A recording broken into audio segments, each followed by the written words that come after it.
మనం స్థానికంగా sub collector రాసిన ధర్నా చేయడానికి కారణం ఏంటంటే దాదాపుగా కొన్ని సంవత్సరాల నుంచి ఈ నర్సింగ్ విద్యార్థులకు అప్రెంటిస్షిప్ సర్టిఫికేట్ లేకుండా అనేక రకాలుగా ఇబ్బందులు పెట్టిన రోజులు కూడా మనం చూసాం.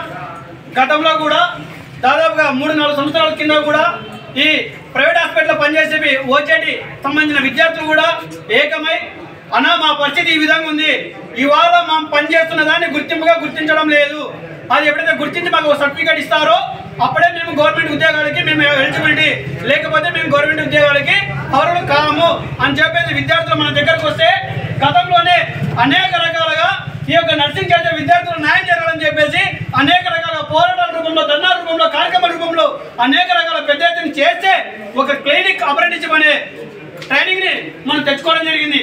క్లినిక్ అప్రెంటిస్షిప్ సర్టిఫికేట్ కూడా ఎలా ఉందంటే ముఖ్యంగా నర్సింగ్ చేసే విద్యార్థులు ఓజేటీ ట్రైనింగ్ కి ఫ్రీగా వాడుకుంటున్నారు.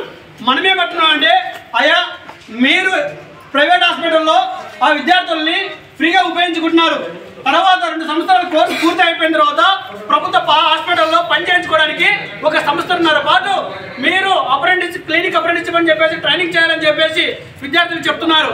ఆ విద్యార్థులు 2 సంవత్సరాలు అయిపోయిన తర్వాత వాళ్ళు గ్రామాల నుంచి రావాలన్నా హాస్టల్లో ఉండడం కూడా లేదు, ప్రైవేట్ హాస్టల్లో కానీ పీజీ హాస్టల్లో కానీ ఉండాల్సిన పరిస్థితి ఉంది.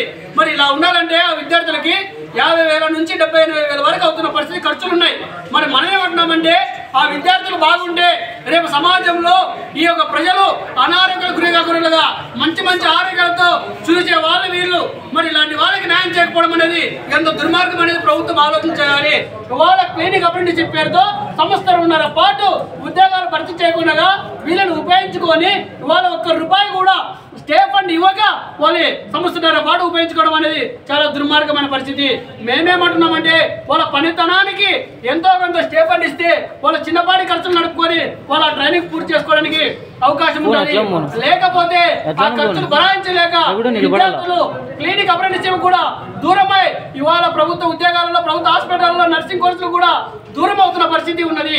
మరి దీనిని దృష్టిలో పెట్టుకొని తక్షణమే రాష్ట్ర ప్రభుత్వం చేసిన పని ఏంటంటే ఈ క్లినిక్ అప్రెంటిస్షిప్ పేరుతో ఏదైతే పని చేస్తున్నారో వాళ్ళకి స్టే ఫండ్ ఇచ్చి, ఆ స్టే ఫండ్ ఇచ్చిన తర్వాత ఈ ట్రైనింగ్ అయిపోయిన తర్వాత ఆ విద్యార్థులకు ఏవైతే సర్టిఫికేట్లు జారీ చేయాలో ఆ సర్టిఫికేట్లు కాలేజ్ మేనేజ్మెంట్ కి ఒప్పజెప్పాల్సిన పరిస్థితి ఈ యొక్క ప్రభుత్వానికి ఉన్నది.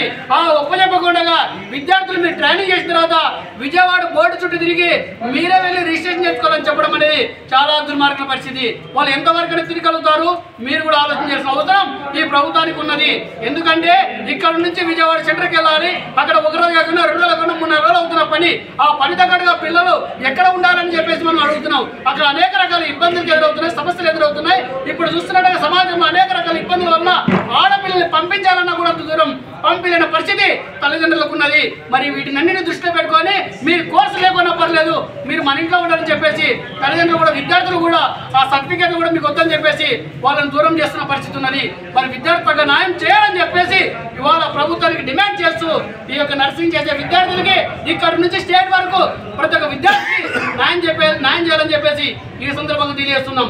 రానున్న రోజుల్లో ఈ యొక్క విద్యార్థి న్యాయం జరగకపోతే గతంలో ఏ ఉద్యమాలు అయితే బలమైన ఉద్యమాలు పుంజుకున్నాయో అదే ఉద్యమాలు కూడా మళ్ళీ పుంజుకుంటాయి. ఈ రోజు ఒక స్టేట్మెంట్ వినతిపత్రం మాత్రం ఇవ్వడానికి మాత్రమే ఈ చిన్నపాటి ఉద్యమం చేశాం. రానున్న రోజుల్లో రాష్ట్ర వ్యాప్తంగా కూడా ఈ యొక్క సమస్యని ముందు తీసుకురావాల్సిన పరిస్థితి కూడా ఉంటాయని చెప్పేసి ఈ సందర్భంగా అధికారులు కానీ ప్రభుత్వాలు కానీ ప్రత్యేకంగా తెలియజేస్తున్నాం. నా పేరు తిరుమల, PDS రాష్ట్ర నాయకులు.